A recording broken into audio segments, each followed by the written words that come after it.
Alright, people, we're at Monday, week 4, September 1998. 2 weeks away till the Bad Blood pay per view, headlined by Kane and The Undertaker in a singles match that could turn into a triple threat if Stone Cold defeats the Corporation, also known as Umaga and Ken Shamrock. He got that stipulation because he won his rematch. Vince McMahon says nope, and then, or he says no chance in hell. I wish I thought of that then because it's more appropriate, but whatever. He raised hell first half of Raw, and then Vince McMahon finally says, "You know what? Fine, you can have your match, but you haven't beaten my two guys in order to get in the main event." And it's not like Stone Cold can deny it, or it's just the match. Also, we saw Kane and the Undertaker have a heated confrontation. What they're if they're feuding with each other, if they're with each other, who knows? It didn't come to blows. It was just a stare down, if anything. And then we saw Owen Hart and The Rock lose a tag team title match, pretty much as a way to show these two aren't getting along. Owen was going for a tag. The Rock turned around, started raising his eyebrow. Fans maybe got an apron, did his pose, just a way to show that these two aren't getting along. And then they ended Raw arguing with each other. So we kick it off with Stone Cold and The Undertaker. Holy shit! I think this is a fourth week in a row where we had a 99 or better. Now, you guys probably wondering what the hell's going on here. You smell a rat. And honestly, if you just notice, I normally book these to be 5 minutes in length, but now I realize, okay, longer time for main eventers means a higher rating. So 8 minutes, 7 minutes, depending on the angle. That's why the ratings are so much better. That's why WCW and the game always is really good, because they give their angles time to breathe. 5 minutes in the grand scheme of things isn't that long, because you have the Undertaker come out. That's 2 minutes in itself. Then you have Stone Cold come out. That's a minute. And then, they talk for what, 2 minutes? But here they could talk for 5 minutes. And I mean, Raw nowadays starts with a 10 to 20 minute promo every episode. Yeah, it gets tiring. I do it too, but you know what? Hell, I'm getting 100 ratings. I'm getting 99 ratings. I'm getting 90 and above ratings, so I'm going to continue doing it. Unless there's a match I think, wow, this should start Raw. Or a hot series, or I can't really think of anything. But I figured, why not? And this sets up a singles match main event tonight, because this is the first time these two confront each other from one. Undertaker cost Stone Cold the title. We then go straight into a tag team match with APA versus Marvelous Ones. The Marvelous Ones pick up the victory after Mark Henry interfered, costing APA the match. He's been a pain in the ass on APA's side a couple weeks. I was trying to find a tag team partner for Mark Henry in the Indies, Bam Bam Bigelow. I signed him a month ago, but him and Mark Henry had bad chemistry, and I couldn't figure out else what to do with him. I'm pretty stacked on the heel side, I think. So I just, I signed him a pay-per appearance just to see, and then, I just released them. So I'm in a mission to find Mark Henry partner. I thought Bam Bam Mark Henry would be a cool tag team visually. Two big guys, athletic. Mark Henry, I think that would have been cool. So we also saw Road Dogg was on commentary for this one.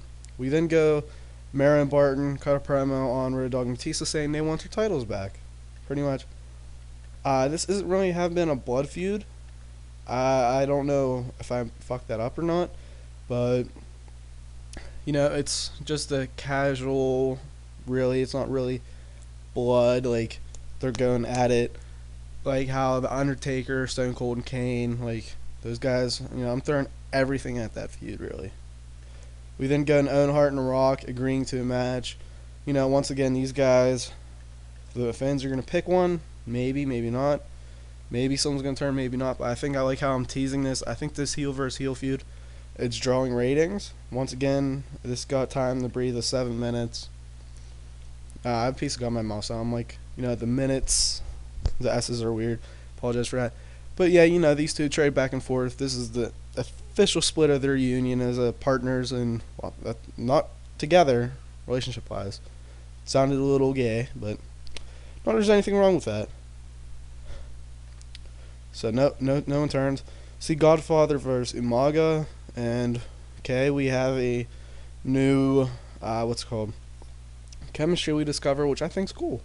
Godfather versus Umaga ends on Umaga wins following interference from Matt Bloom and Lance Storm. I don't know why I didn't put that there. pretty much, the Un-Americans don't like the Godfather. I mean, he's a pimp, he has hoes. So, the Un-American serious Lance Storm. You can just imagine that. I think that just makes a lot of sense. It makes too much sense not to work. Right after the match, we go backstage. We see Paul Bearer talking to Kane. We don't know about what, and it's just a way to tease what's going down later. We then see Chris Candido and the Un-Americans take on DX, and the Un-Americans Candido pick up the win. Really, I was figuring, okay, both teams could win. William Regal needs the win so he could be a formidable opponent for Triple H, but X-Pac needs the win so he can be opponent for Chris Candido. So, what title is more important? The Intercontinental title or the European title? The challenger for the Intercontinental title, challenger for European title. And I threw in other, the teams just because I think that would be, different in a tag match and, have the DX team together. I think that would draw a rating TV-wise. Like, you can advertise the beginning show. We see D-Generation X, all four of them tag up tonight, take on Un-Americans Chris Candido. I think that would draw. And not only that, but we saw Chris Candido cheat to win. So, or William Regal, they cheated to win. So, the challenger to the Intercontinental title to me is a more important challenger, European title. Now, if it was roles reversed, X-Pac would win if Candido was the Intercontinental champ. It was just building that feud more now. 72 rating, that's fine. There's a lot of moving parts in here. A lot of things can go wrong. Everyone really held back. Road Dogg's inconsistent. I was protecting Triple H and X-Pac, and it was only 7 minutes and not 15. So that's that. We then go after a match, Mankind, Brian Pillman. This is it. These two were heated back and forth. Classic promos from each. Definitely Mankind. I think he would really step up against Brian Pillman on the mic. Brian Pillman will not be overshadowed by anybody on the mic. And this is the same feud. Brian Pillman feud of Mankind, Goldust, and Al Snow. I figured that just reminds you guys. It's been the same feud since after WrestleMania. It's been on a hot streak. Excuse me, my breath there. And once again, I think I gave this angle time as well. I can't click anything, so oh shit.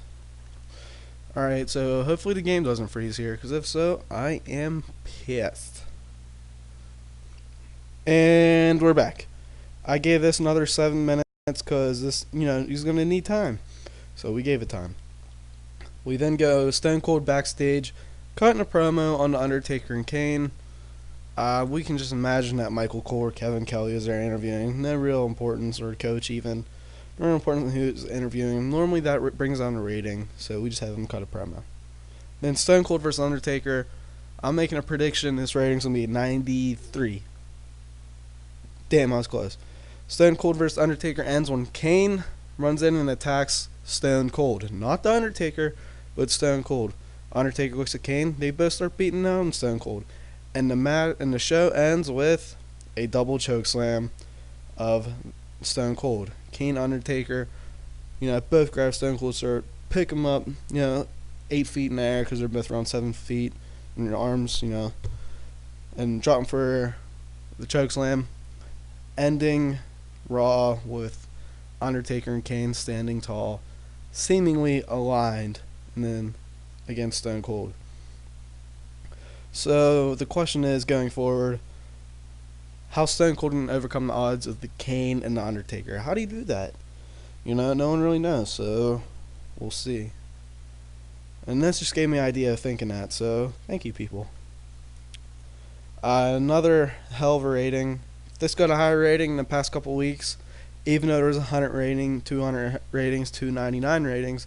It's because of the match. The main event, I think it's like 80, 70, I think it's 70% of your rating, like the match, your main event, and then 20% the semi-main. I don't know how it works, it's complicated or whatever, but whatever.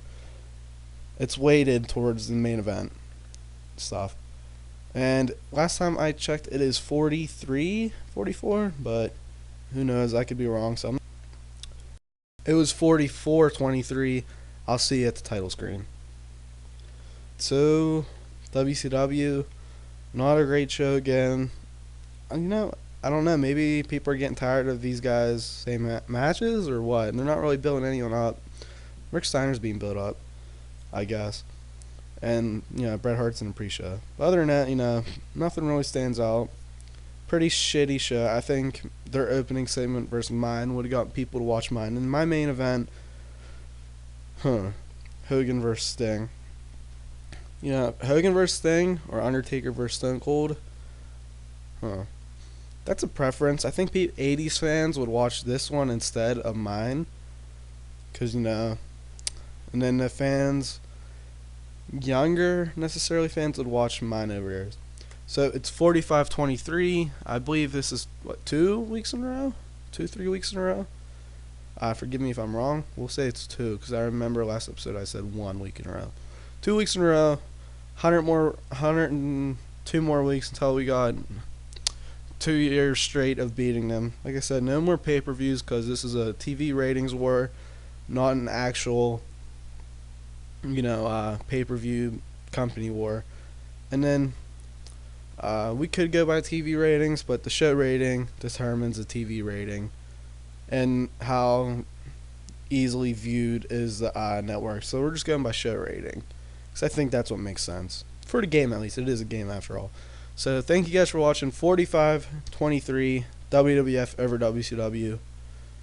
Have a good one.